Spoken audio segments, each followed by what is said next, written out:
Hello guys, welcome back to our channel. ఈ వీడియోలో మనం ప్రభాస్ గారి స్పిరిట్ సినిమా ముందు రాబోతుందా, లేకపోతే ఫౌజీ సినిమా ముందు రాబోతుందో ఈ వీడియోలో మాట్లాడుకుందాము. Let's get in to the video. So ఇక ముందుగా వచ్చేసి మనకి ఫౌజీ సినిమా 2026లో రాకపోవచ్చు అనే వార్తలు అయితే మనకి చాలా గట్టిగా వినపడుతున్నాయి.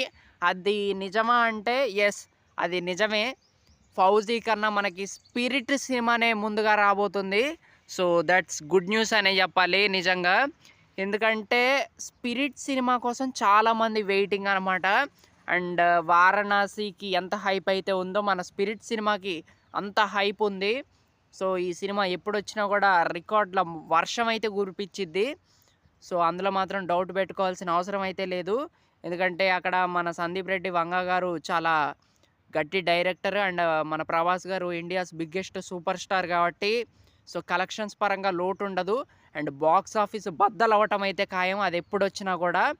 సో అండ్ మనకి ఫౌజీ సినిమా అంటారా, మనకి స్పిరిట్ సినిమా ముందు వస్తే ఏమైందంటే, స్పిరిట్ రిలీజ్ అయితే అది చాలా పెద్ద బ్లాక్ బస్టర్ హిట్ కొట్టిద్ది అనమాట. సో ఆ తర్వాత ఫౌజీ సినిమా మీద ఇంకా హైప్ బిల్డ్ అయింది. సో దాని ప్రకారంగా చూసుకుంటే మనకి మంచిదనే చెప్పాలి.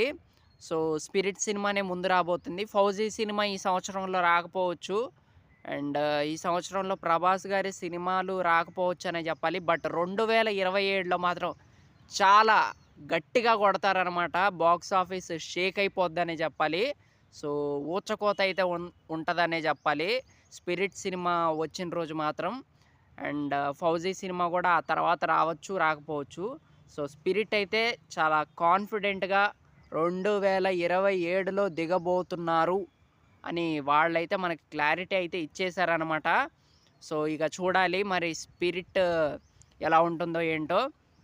So that's it guys.